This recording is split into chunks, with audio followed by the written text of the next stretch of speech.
Okay, so welcome everyone. I am Natalie Smith. I am the communications manager for SoDA. Thank you so much for joining today. We're super excited. We're going to talk about AI as your operations sidekick. Well, I'm not. Our esteemed panelist and moderator will be. And our moderator is the Chief Product Officer for Parallax, this agency operations series that we've done. This is the third and final session with Parallax. They've all been fabulous. And today we're lucky to have Jessica Tiwari alongside our panelist, Madison Wharton, that you see. She's the COO of Residence, and Jared Novack, the co-founder of Upstatement. I'm going to let them formally introduce themselves in a second, but just a few quick logistical details. As you heard, the call is being recorded. I'll share the highlights afterwards later this afternoon. And because it is a bigger group, your microphones and your cameras are not enabled, but we do encourage questions. So you can use the chat pod or the Q&A pod. I'm going to be monitoring both. We're just thinking we're going to do the questions at the end. We're going to let our panelists go through and share their thoughts and things to the prompts that we have. And then if you have questions, we'll take them afterwards. So we will definitely leave time for that. And I'm going to drop off video and let these fine folks be seen, but I'll come back at the end to help moderate these questions. So unless anybody has any issues, it looks like nobody's filing in. I'm going to drop off. So I'll see you guys on the flip side. Awesome. Thanks, Natalie. Hi, everybody, and I hope I'm looking forward to getting this kicked off. I'm Jessica Tiwari, as Natalie mentioned. I am Chief Product Officer at Parallax. We have a long history of helping agencies with strategic resource management. So we help people make sure they can set the right prices, they can forecast their work accurately way into the future so that they can protect their margins and plan their people. And lately, getting that right has meant working with agencies to figure out how businesses are evolving to make the most of AI. Hot topic everywhere all the time. I'm super excited for today's conversation because we have two incredible leaders who have been right in the middle of that evolution. And they have some lessons, like actual, real, valuable lessons to share on what it took them to get started, obstacles they've had to overcome, the wins they've seen so far, and how they're continuing to capture more value from AI every day. So Natalie gave a start. I just have little blurbs on our two incredible participants. Madison Wharton is the COO of Residence. Residence is a global network of over 700 creative talents. Includes organizations like Buck, Giant Ant, and It's Nice That. And Madison was previously COO of Buck, where she helped scale the studio into one of the world's most recognized creative companies. She's been building operational systems to support global growth, and Buck still has preserved that creative autonomy that makes their work so distinctive. Not an easy balance. We also have Jared Novack, who's the co-founder and COO of Upstatement. Upstatement is the digital studio that blends storytelling, design, and engineering for clients like Nike, Mozilla, and MIT. Jared began his career in journalism at the Boston Globe, did some amazing, really well-known work pioneering responsive web design with that client. And at Upstatement, he is leading the data, finance, and operations teams, fostering a culture that embraces and experiments with new technologies. So these two are totally amazing, and today is one of those days that I love my job. We have a lot to talk about, so I'd love to get started. And I was kind of hoping that each of you to start could take a couple of minutes to share just a little bit about your AI journey so far with Upstatement and Residence and what's really stood out to you in that process. And Jared, I was hoping that we could start with you. I suppose so. Hi, everyone.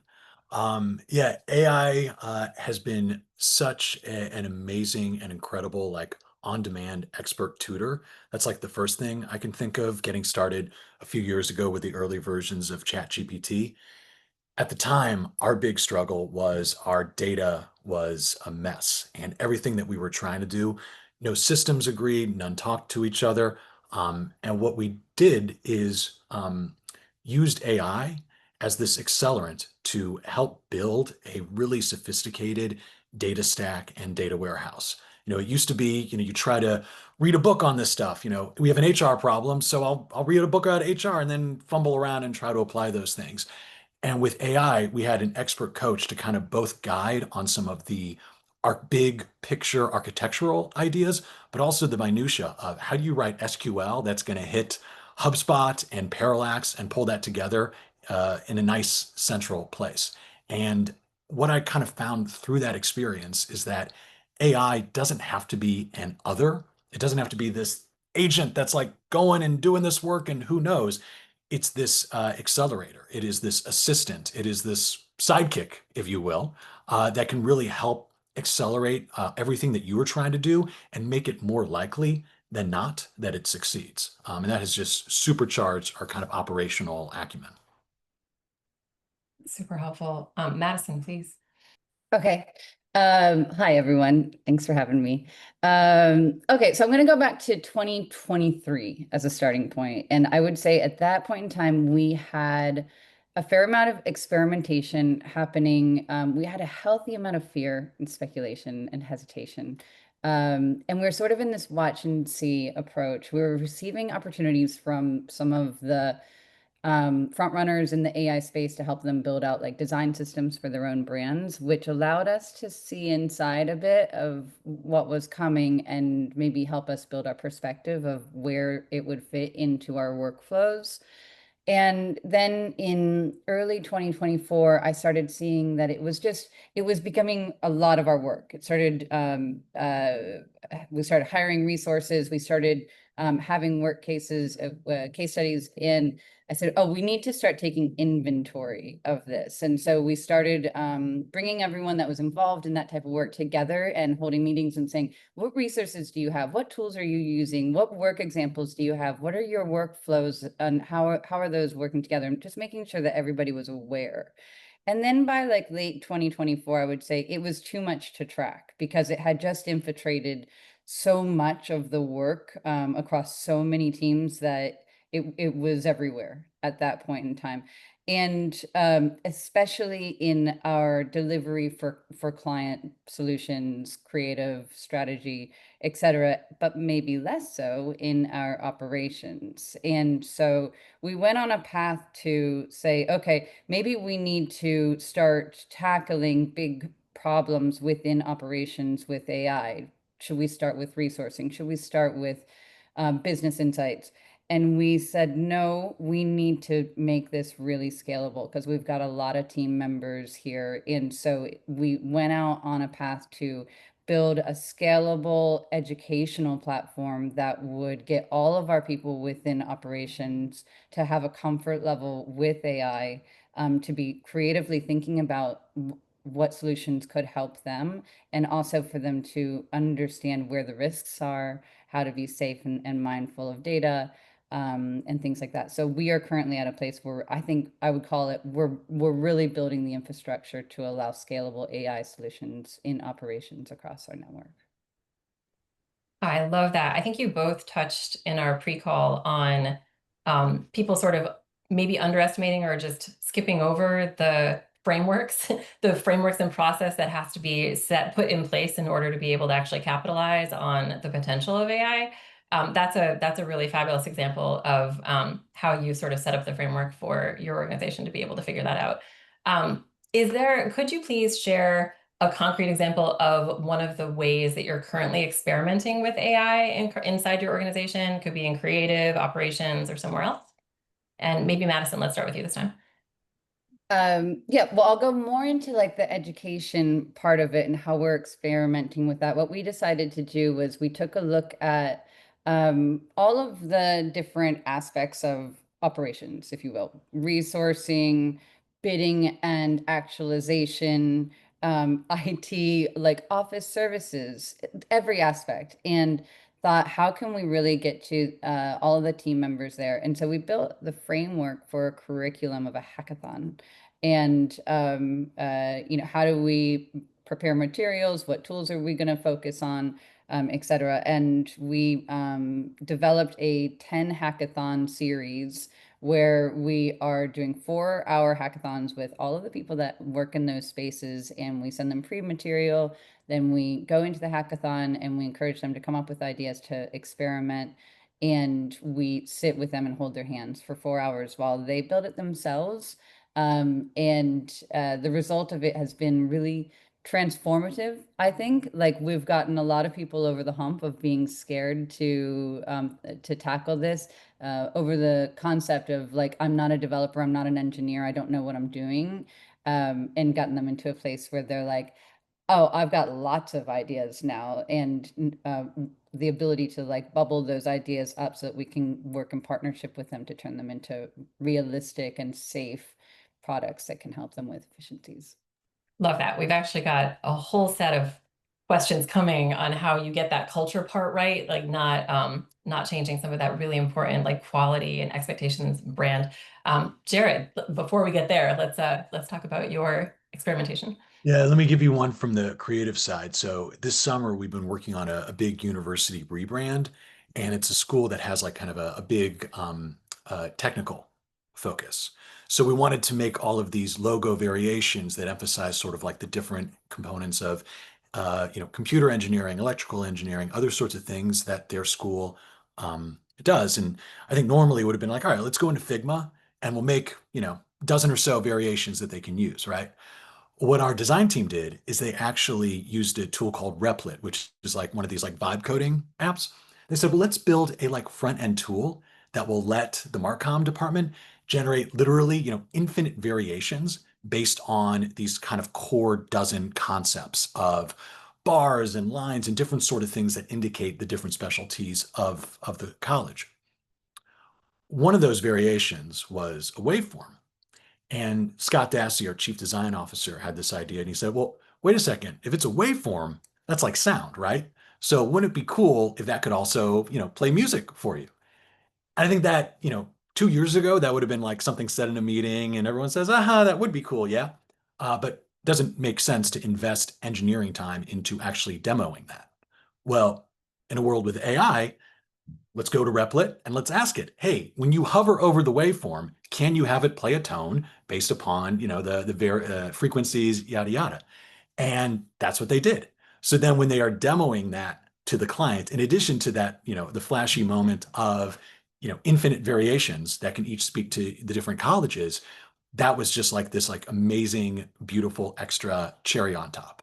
And of course, it's not generative AI like, what might pop out of Midjourney, but it's using what we can do with AI to make these sort of systems that generate other sorts of kind of determinative graphics and visuals, the things that we always had ideas for. But again, that cost benefit of hiring an engineer never made sense. But the cost benefit of, $39.99 a month for X number of tokens, let's build it. Let's see if that thing works. And we've been seeing great examples, and that has inspired a bunch of other kind of downstream work across the company.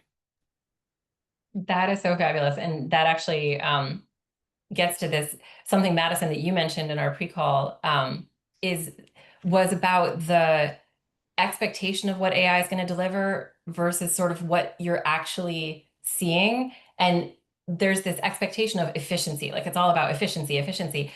Have you found, as you've been working on, these frameworks and this experimentation, are you capturing more efficiency, or is it more about being able to tackle more ambitious work?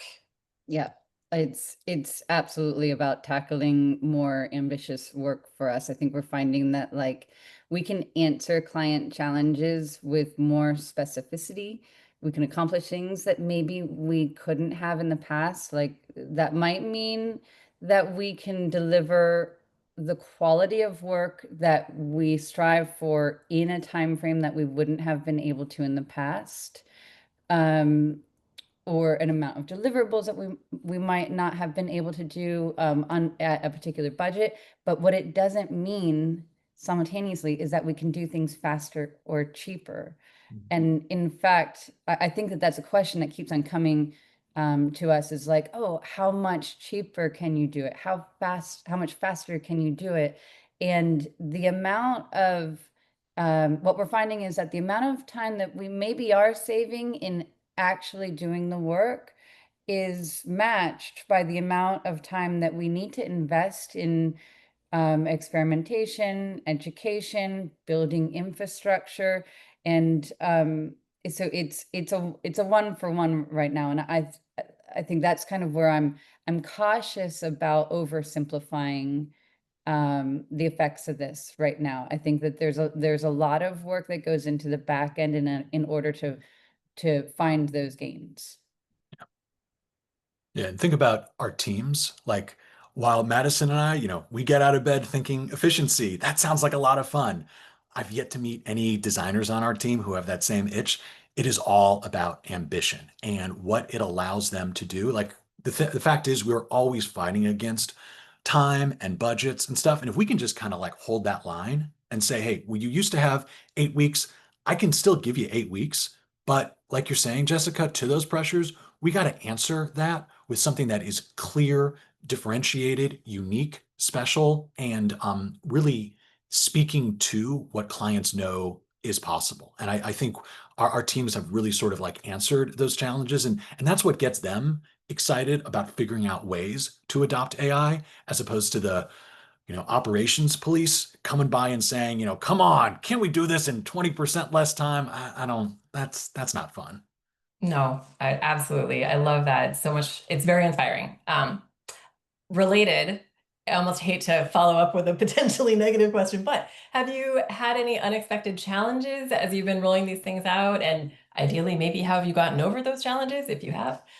Maybe Jared, do you want to start on this one? Unexpected challenges. What we found early on, as I was probably being a little bit of like the AI rah rah, like, come on, better, faster, cheaper. Who can disagree? Was a lot of you go get away from me. I'm being creative over here. Stop telling me how to do my job, right? So what we implemented about 18 months ago was a real sort of bottom up strategy so that people could figure out what tools were going to work for them when. Gave everyone a monthly AI budget and said, you know what? You're the experts. You go figure out what is going to work for you. Some people love Claude. Some people love ChatGPT. Some people love Gemini or other sorts of things. Great. Go have fun. Do it. We kind of don't care about what specific tool you use. And then as we were seeing sort of like uh, clustering of different sort of tools for us, Claude really seemed to resonate with our team.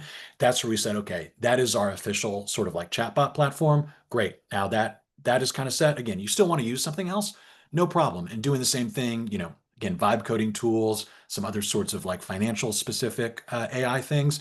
Support the experimentation, recognizing that it's really tough to mandate experimentation from the top down. Yeah, absolutely. Madison, I can imagine similar creatives would have similar problems there. What's your experience been?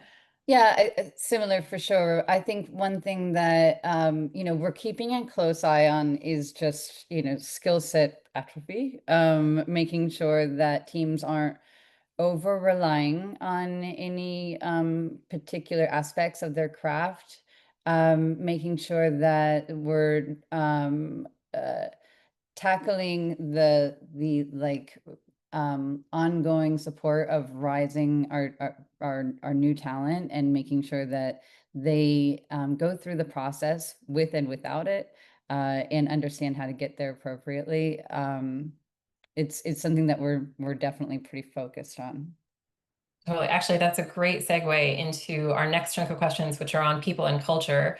A little bit of overlap here, but both of your companies are known for really high caliber creative work. And I'd love to spend even a little bit more time talking about how you're ensuring that your AI gains don't come at the expense of the brand, the culture, people feeling challenged, people feeling supported, people feeling proud of the work that they're doing, not taking shortcuts if you don't want them to, things like that. Madison, since you were sort of going down that path, you want to start? Yeah. Yeah, it's definitely like a delicate territory for us. We see ourselves as like a human first network, of course. And so there's sort of like the moral perspective that we grapple with, and then the brand position in the market. We like to be known for delivering at the highest end of craft. And as these tools come out, we have the ability to take on potentially work that isn't a great creative fit, but you want to be a good partner to your clients. And so we're trying to be really mindful of how do we ensure that we're delivering everything that we can for our clients, but also that we're maintaining like the brand residence, the brand buck.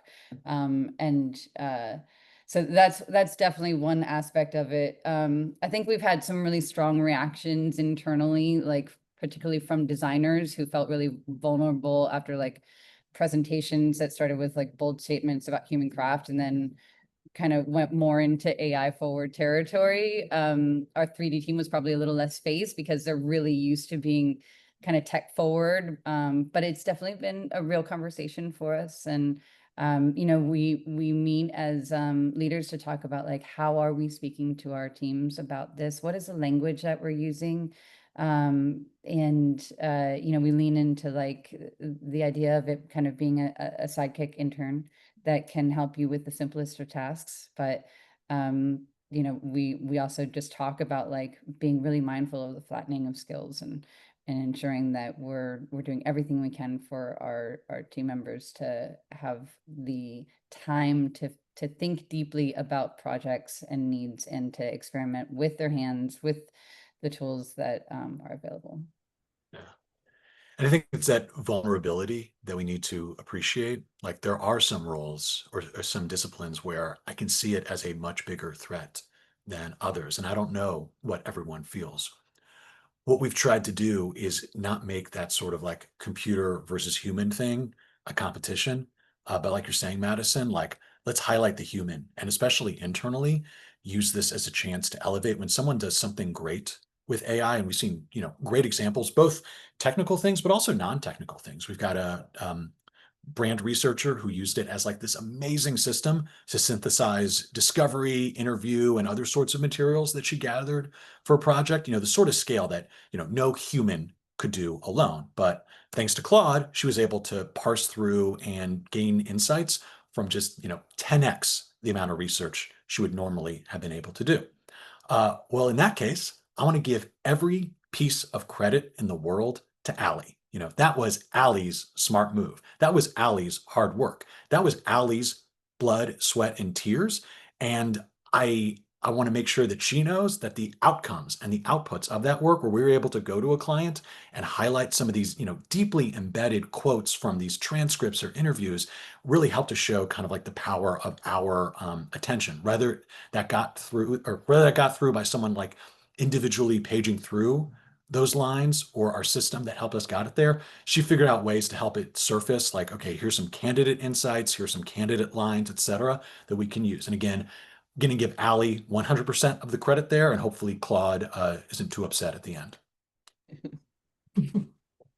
I love that. I also love Madison. I hadn't really thought about like even within organizations like both of yours, there are pockets that this is not really alarming because they've already been so tech forward, and other pockets where it's super alarming because it's never been very tech forward. There's never been tech that could help them with their roles.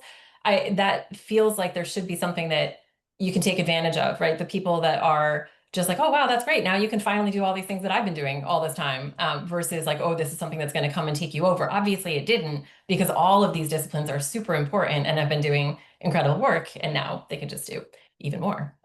Really love that philosophy there. Moving on. So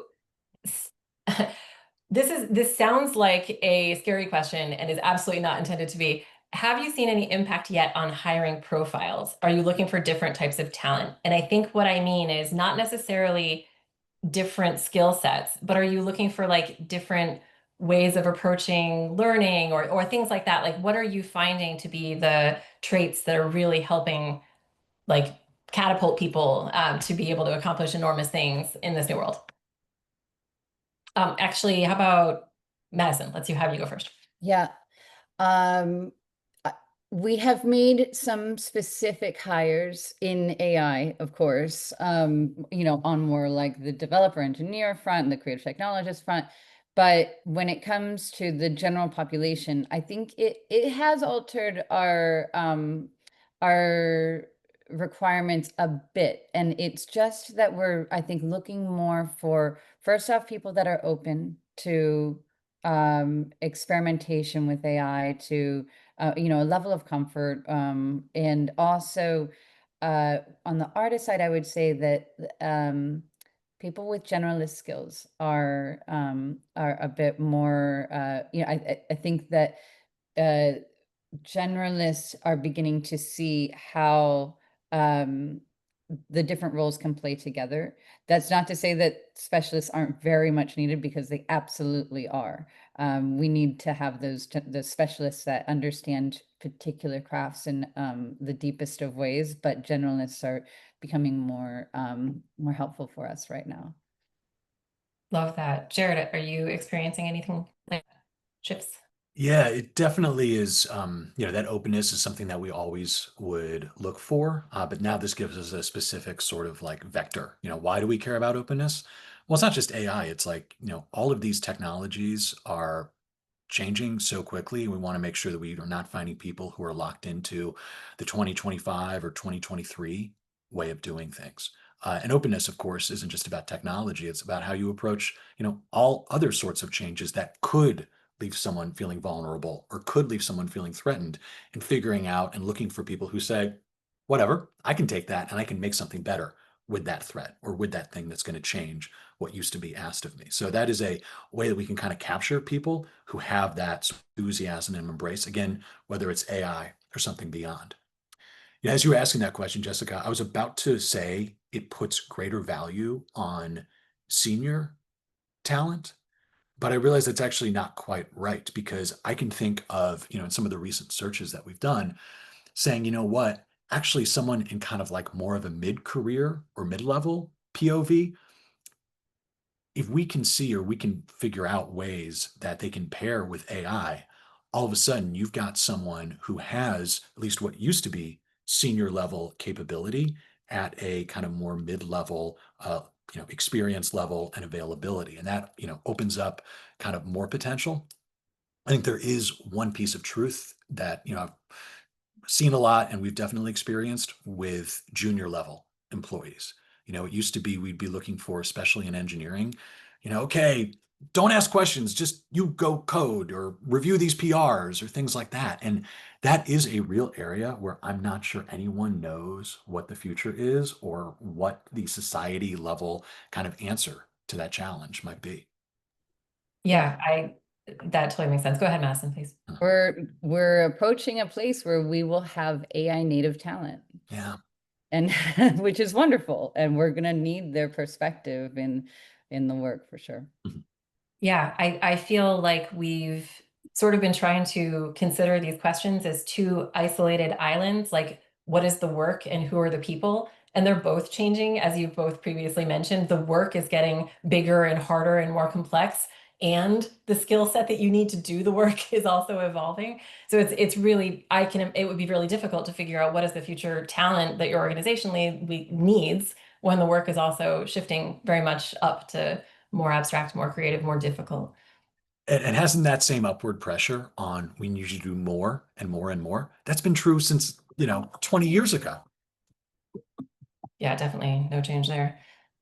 Moving on to dramatic change, pricing and ops impact. So recognizing that there's a lot of sort of false assumptions in this space, I wanted to point, so one of the trends that we're seeing is this move to try to standardize pricing, because the billable hours business model isn't as effective if clients are expecting, whether or not you've actually capitalized on huge efficiencies, or even if efficiencies is what AI delivers.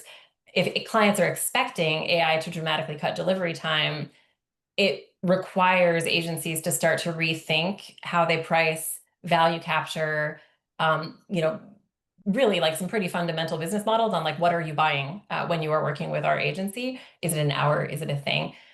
You are both at the top of the creative field, which is ironically probably one of the more difficult places to standardize pricing. So I was really curious how you were starting to sort of think about pricing and value capture, and whether that is impacting your downstream operations in any way.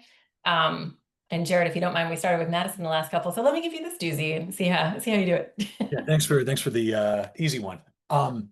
Well, again, a thing that has been true for the last 10 plus years. How do you move away from the billable hour into things that are more useful and tangible and valuable for clients? it's been true for a while.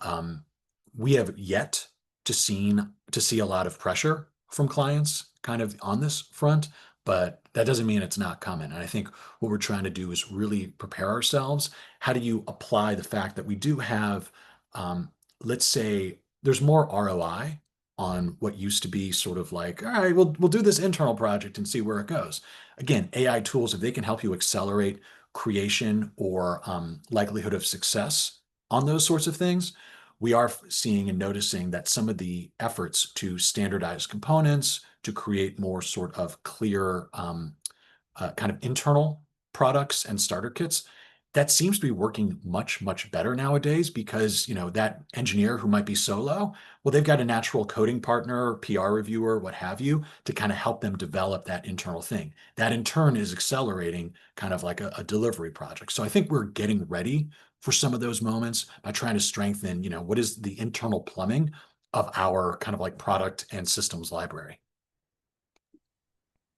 Yeah, we're pretty similar there, Jared. It's like we're definitely building tools as well, and there's investment that goes into building those tools, but some of those tools will be the foundation of them are repeatable. So there's kind of this interesting friction moment where we want to be able to invest into these. We want to be able to recoup that investment, and we want to be able to spread it across potentially multiple clients. And then simultaneously, I think the structure of the team is changing pretty quickly. Residence is a network, and we've got different companies within that network, and collaboration is everything to us, bringing the different companies together.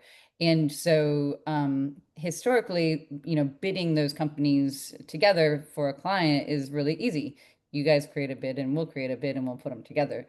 But now the collaboration through the use of AI is so intermixed in a way that we've never seen before. And we truly have to build these blended teams across the different companies in partnership with the solutions that we're going to be building. So, we're having a lot of talk about like how do we price for that? We've had some really kind of experimental ideas of like, is it tokens based? Is it, lots of different discussions there. Is it like setup and maintenance fees in partnership with ours? And so I know that we'll be bringing some new models to the market. The challenge is always, will the market be ready to accept this new framework? It's easier for us to put the pricing together sometimes than it is to get it across that procurement line. So it'll be a big adjustment time, I think, for the whole industry. Yeah, I know that Parallax customers that we've spoken to about this have frequently brought up that clients are they're just as married to this and often don't even understand the business value of what it is that they're trying to get. So actually trying to shift to anything is really challenging. So I think there's a bit of an uphill battle that we've all got to fight there. You both brought up something about how important this new type of really valuable work is that's not billable hours. And I'm thinking about the way that agencies have typically sort of rewarded the work that happens or like incentivized. And it's really been like work on billable projects, work on billable projects. That's the thing that we're all sort of measuring and incentivizing. How are you sort of getting people to think about this investment in reusable internal products or even just research or learning these new tools, really valuable time that doesn't fit in those traditional categories of valuable work that hits your utilization numbers, for example? Jared, you're unmuted. Do you want to go first? Yeah, it's trying to, I think the stage that we are at is like trying to make the invisible visible. When we have a project launch, we try to make sure that we understand or catalog, okay, what were the internal tools that were used in the creation of this? Okay, well, let's reference that with our database that tracks those internal tools. Who deserves credit and might not even realize until it goes live that they were a part of that team, making sure to give them a shout out when we kind of do the celebrations there and figuring out ways that can also feed back into things like performance reviews and trying to, I think, also focusing on the outputs A lot of times it's, internal projects for the sake of internal projects. And what I think like our challenge is how do you take those things from the heads of designers and engineers and others and actually get them into a place where they are production ready. So trying to do some circles around like the actual instances of usage. And as you create those lines, all right, well, let's pave them over, until you can get to a more sophisticated system around like time and incentives and other sorts of complexities. Definitely makes sense. Madison, I know you are also doing a lot of this internal, trying to figure this out. How are you setting that up so that people feel really good about that work and are sort of getting credit for it, whatever that means? Luckily, some of it is happening pretty organically. Our teams have, we've seen different approaches within some of the different companies, but I'll use Buck as an example. They've come up with a class that happens once a week, and different team members are leading that class on like whatever new interesting thing that they, new workflow that they've come up with. It might be like one class is about how do you do like lip syncing in characters now, and everyone shows up for it, and it's actually quite fun. And along with the person leading that class and showing the new work stream or the new workflow that they've created or that they've found through using AI, that it also gives them an example to flex their public speaking skills, which is an added bonus. But people really celebrate it, and I see the culture of everyone coming out of that and on Slack going and saying, that was awesome. We had so much fun. Thank you very much for that. And so there's just this, I'm seeing a turning point for most of the teams, that they're really finding fun in this experimentation. That's great to hear. This one's kind of tactical, and then we'll skip on to the next section because we're so much to cover. I'm wondering whether it's too early for this, or perhaps you're already needing to adjust how you're thinking about the effort on projects, knowing that not just, it's both time spent is not a primary driver of revenue necessarily, but also hours are not the only driver of cost on these projects. Are you seeing the need to sort of shift how you're thinking about what it takes to deliver a project, or, margin evaluation on your projects, things like that? And Jared, go ahead. Madison's like, click the button. Yeah, not yet, but again, it's skating to where that puck is going. How do we restructure things upon outcomes? Because that's what ultimately counts in this world. It's what the clients care about. And the messy bits in terms of hours versus tokens versus chatbots versus how you get there, kind of don't care. And it is ultimately going to be judged and selected upon, the quality, speed of service, your ability to interact and have a great relationship. And again, I see more promise than anything else in what AI lets you do in those regards. And trying to keep sort of orienting our teams that, like, again, we just do not care as much as maybe we did years ago about seat time. We need hours, we need to track, we need data, but we don't need to sort of like do any micro measurements of those things. Yeah, I think, this is an old question in a new time with new components to it. Like, I think we've all released creative work or campaigns or something that have brought tremendous value out and above what we actually might have charged a client historically.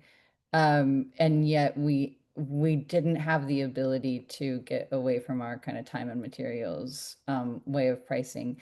I do think that this is an opportunity for us to finally think more like consultants, and to reframe how we're doing our pricing altogether and what the value is. What the value is so tough to put a price tag on, but the amount of effort to bring this type of partnership to a client, I think, is something that is easier to map to. And so I think that that's where we're probably driving into. Definitely makes sense. Okay, shifting gears here. Jared, to something that you brought up way back in the what does your AI journey look like so far? Ops systems and data. Oh yeah. This is a big one. AI is only as good as the data it has access to and then the systems it works with. And I'm very curious what one change that you've made is, either big or small, that's been the most helpful in having your operations data be reliable or useful as you've layered on more and more of these AI tools. And Yeah. love to start with you on this one. You really need a source of truth for your agency. So often, or rather in the before times, there's this notion over here that says one thing. There's HubSpot, there's Google Sheets. They don't agree. And guess what? None of them are actually accurate to what is in someone's head, and they carry around the real truth. And this is where I do the Parallax commercial. It has been such a key part of our overall data and AI strategy. And of course, there are many excellent tools out there. We have fallen in love with Parallax. It's working so great in this regard because it brings together um, sales information, time tracking, resource planning, costs, prices, etc., into one central place. And from that, all of a sudden, instead of having all of these conflicting sources of data, all this garbage for an AI to wade through, it can't make sense of your information when your information doesn't agree. That's what says you need to get your team and your stakeholders together to figure out when we say a project is started, what does it mean? What do these costs mean? What do these resource plans mean? All of those sorts of things that I think we were able to sort of like push off to the side. This effort and this overall sort of like AI data effort has just been so instrumentally valuable in just sharing the same version of events and the same perspective in terms of like what's coming. Do we need designers next month or do we have too many? Do we need engineering? Do we need project management? Where do we need project management? If you are just swimming in a sea of garbage, you're just throwing a bunch of computers into a sea of garbage. And it is so valuable to have a central tool and then also a way to sort of interact and get at that via APIs and other sorts of things so we can make sense of it in all these other sorts of systems. Go ahead, Madison, please. It's hard to follow that, but but it's I think for us, what we are finding is first, I guess, recognizing that we have new data that we need to protect that we weren't really thinking about in the past, that we know is now useful in new ways that it hasn't been before. Like one thing, and I think Part and Some maybe did a previous discussion where they talked about this, but like we're thinking about like even the transcriptions from our meetings with our clients is usable data that we can put into a data warehouse that will help inform our briefs. There's new inputs that are external and internal in ways that we hadn't considered before that now need to be protected and useful and accessible. And so we are actively considering the best ways to approach that currently, and coming up with ideas of how of course, the ideas how to use it are all there. Now we're just making sure that we're doing it in the safest way possible. Yeah, who would have thought that a bunch of like Zoom transcripts anyone would ever care about, right? And it's gold. It's gold. It's gold for, information about the client, about kind of like broad picture trends. What questions are being asked across different accounts or meetings? Would you ever pay someone to like listen through all of these and write that up? God, no, that'd be torture. But AI, let's plug it in and let's see what happens. And yeah, starting to see like, oh, Can we create a that's interesting. persona of our client so that we can run ideas by them Yeah. before we run them actually by them, Uh-huh. Yeah, I love all of that. I know you both brought up there's still, and this is actually where Parallax is going too, there's still so much that we now need and can use that only lives in people's heads.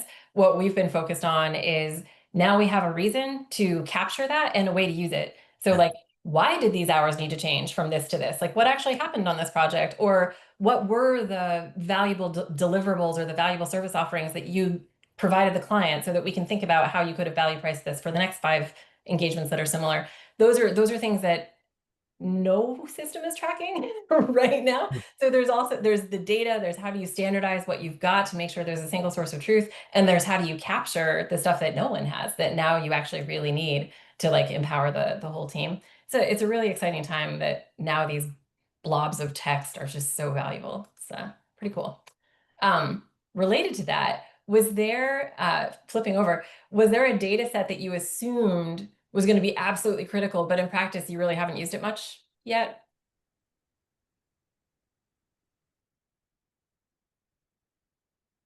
I don't know that I saw you have a good unmute. Go for it. I don't know that I have a good example of that yet, but I would say that there was probably like when AI first came out, what was I most excited about? And I would say that it was probably bidding. The first thing I went to was, let's just take every scope we've ever done and put it into a data warehouse, and then we can pump out, bids really, really quickly.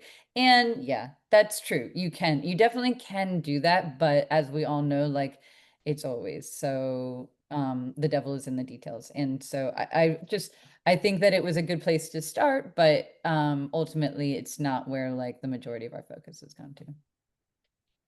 I think it's all data I've found some value in, but is that use case that you're kind of talking about, Madison, where it's like, here's a great idea. This will be amazing. And it's not. And what I love about this is, as opposed to spending years building that like bid management system, like you're saying, I don't know, we tried it for a couple of weeks, see if any got anything out of it. Didn't, okay, move on. It lets you experiment and try these kind of crazy ideas. And occasionally those crazy ideas actually have some good stuff behind them. Love that. In interest of time, I'm actually going to skip to our final section, which is looking ahead. I know there's a lot of people that are at different points in their journey, that are watching this or will be watching the recording. So, wanted to ask, what's one area where you see AI reshaping agency operations in your organizations in the next 12 to 18 months? And maybe, Jared, let's start with you. That's Sure. okay. Yeah, I think it's kind of building on Madison, what you started to talk about, chat transcripts. So much of the activity of an agency is unstructured. Yeah. Slack, meetings, emails, conversations, all these things that kind of float out there and disappear. And what if we had a way to capture and harness those? And you're starting to see some really interesting tools. Sometimes it's purpose-built stuff, but the challenges that we face as leaders at organizations are so common. I'm seeing a lot of tools that are now sort of like AI centric and AI first, being able to parse and look through these vast mountains of unstructured data in order to bring things into a structured way that you can actually make use of. The good news for Madison and I, though, is I think it still requires a perspective on, okay, now you can do anything. What are you here to do? Is it to make better bids? Is it to have better concepts you come out of the gate with? Is it to have better structures for your internal work that you can then capitalize and reuse? What are the things that you are actually facing as an agency? What are the opportunities that you have? Great. Well, instead of saying that's impossible, now you actually can make it possible. And yeah, what a time to be alive. That's great. Thank you. Madison, go ahead. My focus as a COO has always been about collaboration and about removing the obstacles that get in the way of teams working together. And I think this moment in time is this is allowing for a level of collaboration that we've really never experienced before. I think back in my career, I might get laughed out of the door for this, but I remember when there was a hefty debate about like the developing a project plan as a waterfall or as agile. And the client just wanted things in waterfall, and so we always had this friction of how to work in agile but deliver sort of in a waterfall approach. I think that this kind of agile approach of blending strategy, engineering, creative, into one solution with tools to support it, and delivering kind of endless and potentially even full funnel needs for our clients is truly happening. And so I'm very excited for this new level of collaboration, because I think that the results are just going to be extraordinary. Oof, those are so helpful. Jared, go ahead. And then I have one more question that I think we can squeeze in. Oh, Oh, good. I I mean, thought you were.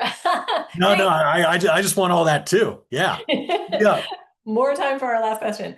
If you could give one piece of advice to other agency ops leaders who are feeling pressure, because I think there's a lot of optimism, there's also a lot of just pressure from AI, what would that one piece of advice be? Jared, let's go ahead and start with you. Sure. I've had the experience over the last few years where I wake up on a Monday and look at LinkedIn and you feel so behind, right? So you spend all day Tuesday catching up. Okay, what do I need to know? What do I need to learn? And then on Wednesday, you're behind again. It is still in such an intense stage of like flux. I have worked hard to kind of like accept the guilt of feeling behind so you can actually focus on, okay, what do I have the power to change, investigate, do, take action on? And it kind of goes back to, I think, what is a classic piece of operations guidance, which is like find something that you can have a win on, build momentum, and then do something about it. And whether AI is the tool that gets you there, amazing. But it doesn't have to be. And it's not going to be the sort of like plug and play solution to all that ails you. It's going to be a million different things that actually helps, bring your company, bring your org, bring your operations up and up. Love that. Thank you. Madison, please. Yeah, I would say start small, make it accessible for everyone, and be really mindful of culture and trying to meet people where they're at on it and show them the possibilities and try to get them on board. And make it fun. Celebrate the wins, celebrate the experimentation, and make it a part of the culture so that everyone can feel a part of it and not terrified of it. That is all so helpful. Thank you so much. You guys have been absolutely fabulous. And I'm sorry I didn't leave too much time for questions, but those were such great answers that I'm really glad that we got a chance to go through almost all of them. Natalie, I'll let you figure out whether you think we have enough time for one or two, or if we should. Yeah, we got a couple good questions in. So the first one I'm gonna ask Jared because it's specific to Jared. It says, curious if Jared can unpack pricing on outcomes more, especially when two of the outcomes he mentioned, quality and service, are incredibly subjective, especially for creative and design work. So two-parter, have you been able to create a set of outcomes that is, one, actually in control, and two, not subjective? No.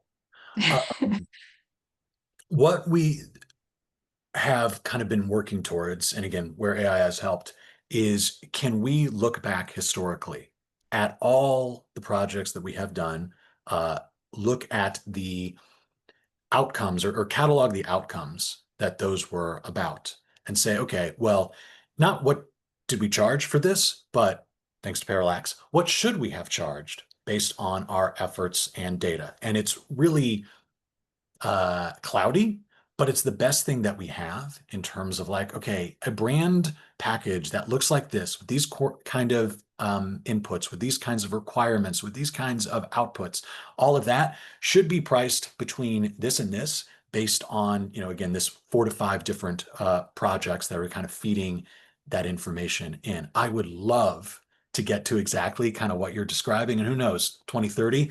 But for now, we're kind of going by the past to guide the future. Sir. And then one last question. Thank you to Nancy who posed it very early on. So for being patient. So she's wondering, to both of you, how do you ensure your team is maintaining client confidentiality while using so many different AI platforms? Madison, if you want to take that one first. For us, it's just really relying on open communication with our core engineering team, who is basically monitoring our usage and making sure that we're compliant with the different security clearances that we've got in place. So it's also just being, we have kind of an open door policy on letting our team members experiment with new tools, but that experimentation has to come with them knowing that they cannot be releasing anything confidential from the client. And I think we've got a pretty good luck. I know we've got a good luck on that. But it's a challenge for sure. This is a new territory, and it's something that we've got teams actively like focused on. How are we protecting that data? And it's an ever evolving space. Like we mentioned, the use of client conversations and internal conversations, and how are we baking that into AI is like, it's a new world. So it's something that we're constantly focused on. Yeah, for sure. That's great. How about you, Jared? We kind of have a matrix where we assume a certain degree of like, be very careful. And only on the tools that we've kind of officially vetted and cleared do we kind of give the green means go. Okay, if you need to provide to Claude a bunch of client confidential information, we know that that is safe. Whereas please do not just randomly upload that into unvetted tools. In the unvetted things, yeah, have vibe code something, or kind of talk in broad strokes or something, no problem. And then kind of as a company policy level, making sure that we are also like ironclad in terms of like PII, other sorts of stuff like that. No, we do not want that. I don't want that in AI, in Google Drive, in Dropbox, in Slack. And AI kind of almost like doesn't change that equation. We always have to have like a very real and open kind of info security approach, so that we are not just sitting on CSVs full of customer data or other sorts of things. Again, even if it's just within Dropbox. Yeah, very true. Good point. Gosh, we did it with 1 minute to spare. Yay, everybody. Unless there's any other questions, I will go ahead and wrap this up. As Jessica said, thanks y'all so much. I know there's a lot of opportunities for content and, absorbing it all. So we appreciate everybody's time. It was really super interesting. I know this isn't the end of AI and agency operations, but now we all have a little bit better of a handle on it, thanks to your expertise. So thanks, everybody. I will get the summary of all this in your inboxes later this afternoon. So thank you. Thank you, Jessica. You did an awesome job moderating. Well done. Thanks, Amanda. Okay, bye, y'all. Have a good rest of your day. Oh, thanks, Natalie. Yep. Bye. Bye.